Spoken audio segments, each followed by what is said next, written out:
Number one, we love the democracy, and I believe what we should be having is a civil debate about how we can best, if Donald Trump wants to make changes to the government, we should be doing it in a legal way, not how he's doing it. And the only reason there's all these injunctions, Senator Cruz, is because he's violating the Constitution.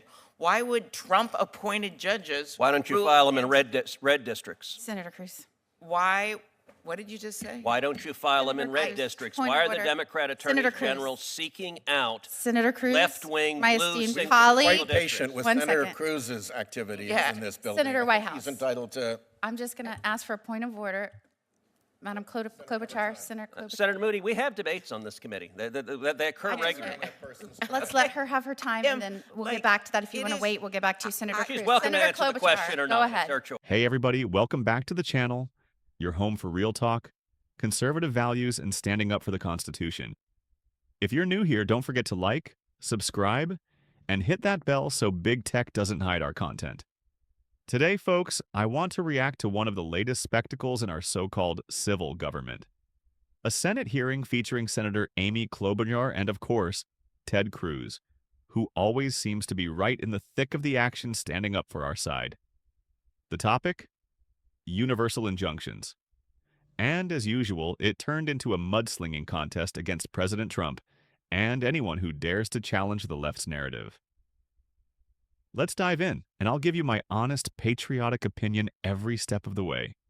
Go ahead. I'm so and I would excited encourage to you be to answer. following Senator Cruz once again. Excuse me? But I will say Excuse me? I didn't hear you. What did you say? to be following him. He and I have a long I was permitting you your time to continue. To be following him in order. Excuse me. Go ahead, Senator Klobuchar. During hearing. Go ahead, Senator Senator Klobuchar. That's what I'm referring to. Go ahead. And I will take more than my time, since he's taken more than his time to yell at me. Go ahead. So what I I'll will mark the say time. is that... I'm not yelling. I asked a question. Senator Cruz, please. I'll give you time. Senator Klobuchar, I've got the time, and you'll be allotted the time. I am making the strong case that the reason all these cases have been filed, and the reason that these judges who have been appointed by Ronald Reagan, yes, they still exist, and the Bushes and Donald Trump, judges appointed by Donald Trump, have been making these decisions is because this is not legal. Donald Trump himself has used his social media account, the White House account, to post an image of himself wearing a crown saying, "Long live the king." The issue is that we do not live in a kingdom, and Elon Musk is not his court jester. Ours is a nation of laws in which no one is above the law. That is why 39 different judges from vastly different backgrounds, appointed by 5 different presidents, have made clear that these are illegal actions. And these judges have rightly blocked these actions. And it is important that we not lose sight of the underlying cause of these injunctions. It is not that these judges are crooked or lunatics or evil. Those are words used by the president and his allies. It is because the administration is violating the Constitution. What happens when they use these kinds of words? You see more and more threats against judges. And that is what we're seeing. That is why federal judges and the U.S. Marshals, who are responsible for protecting them, are sounding the alarm about a spike in threats against judges. This is serious. And unlike what Senator Cruz said, I'm remembering when the threat was made, the horrific threats, and the man was in Justice Kavanaugh's on his neighborhood, on his street. On a bipartisan basis, we came together and got more funding for the judges and changed things so that they had more protection. So what he said was completely untrue in terms of Democrats and Republicans decrying violence. We didn't just decry the violence, we actually did something about it in response to a court that is run by Justice Roberts, who is a Republican appointee. So I think that kind of language actually makes the situation worse when it's not even true. But unfortunately, Senator Cruz left, so he did not hear my response to what was a lie. President Trump's attacks on these judges has made for some major, major risks for these judges.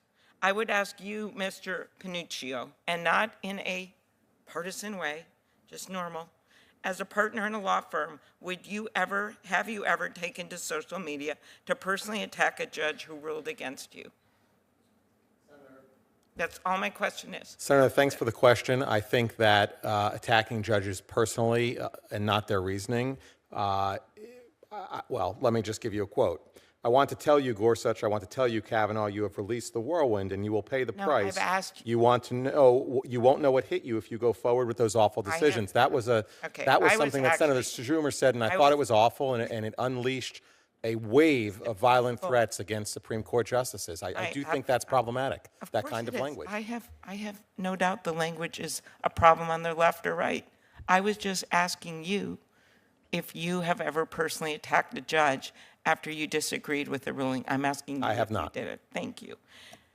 And you believe that the proper recourse is to appeal when you disagree with the ruling? When I disagree with a ruling on behalf of a client, I appeal. Thank you. That was all I wanted. I was not going to criticize you. I believed that you would not have done this. And so that is my point. When people do this, and right now we have not just a random person on social media doing it, we have the President of the United States doing it. And I would just ask you, Professor Vladeck, in your opinion, are the judges who ruled against the president radical and rogue judges? No. And just if I might, even though he has also left the room, Senator Schmidt suggested it was statistically impossible that Chief Judge Boasberg has been assigned to multiple cases in the D.C. District Court. I think that rhetoric is highly inflammatory, in addition to being just mathematically incorrect. There are 31 different cases in the D.C. District Court alone in which D.C. district judges have ruled against the administration. There are 11 or 12 active district judges. The notion that one of those judges would have multiple of those cases is not statistically impossible, it's statistically certain. And if the president does not want to have judge rule against him, isn't the answer that he just follows the law? One would think, but I think we live in a bit of an upside-down world at the moment. Okay, so this hearing was titled in a very academic fashion, Universal Injunctions. And we can make it all academic if we want. Clearly we haven't with Senator Cruz's remarks. But I just want to make the point that this has a real consequence, that these cases that are coming before these judges. This is outside of their decision, which is based on the law and the facts. Sometimes they've ruled with the president, sometimes they've ruled against the president. But just to get it so people understand this isn't just some academic exercise about injunctions and if they're a good thing to have legally. Last month, a federal judge blocked the administration's plan to slash NIH funding for medical research. Could you talk about the impact if the judge had not been able to issue a nationwide injunction? Sure. So Senator, briefly, because I know our time is limited, NIH hands out thousands and thousands and thousands of grants. If you required the recipients of each grant to litigate the rescission of each of those grants on a retail basis, you would have gaps in cancer research. You'd have gaps in all kinds of work by the National Institutes of Health, because it's not possible that those thousands of the mass action by the government could be challenged on a retail basis in federal courts. Thank you so much. All right, so right out of the gate, Senator Klobuchar is up there wagging her finger saying, the only reason President Trump keeps getting blocked by all these nationwide injunctions is because he's violating the Constitution. Really, Senator, is that the only reason? Or is it that we have an activist judiciary, even some so-called conservative judges, who get cold feet the minute the media turns up the heat? Let's be real. The left loves to talk about democracy, but when their side loses an election, suddenly, every Trump executive order needs to be stopped by some judge in California or D.C. That's not democracy. That's government by lawsuit. Now, Senator Cruz won't love him or hate him, but the man fights, tries to inject some reality into the conversation. Klobuchar gets all worked up because he interrupts her. She complains about being yelled at. Listen, Amy, this is the U.S. Senate, not a yoga class. Debate is supposed to be passionate. The left always wants to play the victim. They want to act like any pushback is an attack or threat. Meanwhile, they have no problem demonizing Trump and his supporters every single day. And let's not forget, Obama stacked the courts with activist judges who legislate from the bench. That's why the left fights tooth and nail over every judicial nomination. They know the courts are their last line of defense when they can't win at the ballot box.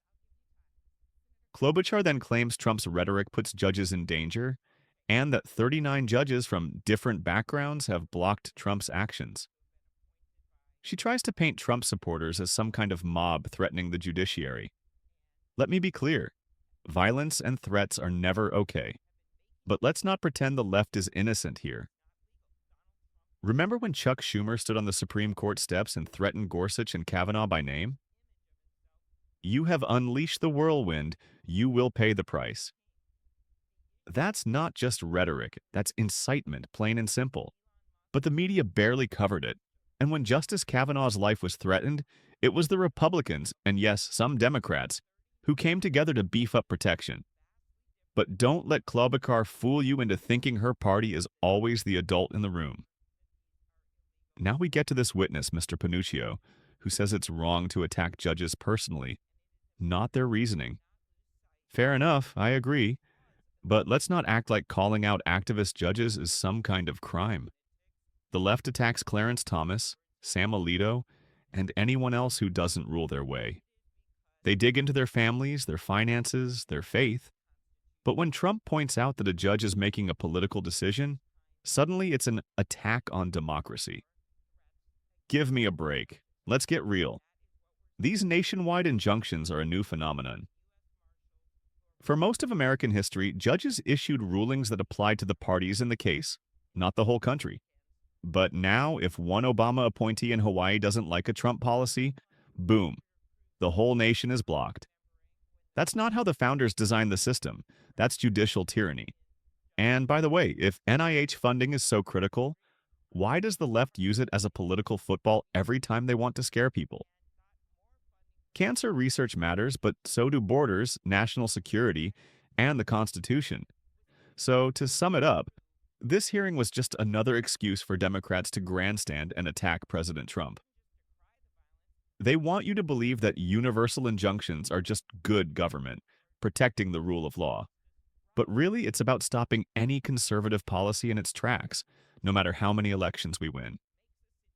We need judges who follow the Constitution, not the latest New York Times editorial. We need lawmakers who respect the separation of powers, not activist senators who think they're above debate. And we need patriots, like you, who will push back on this nonsense, speak the truth, and hold our leaders accountable. If you agree, smash that like button, share this video, and leave your thoughts in the comments below. God bless you, God bless America, and as always, stay free.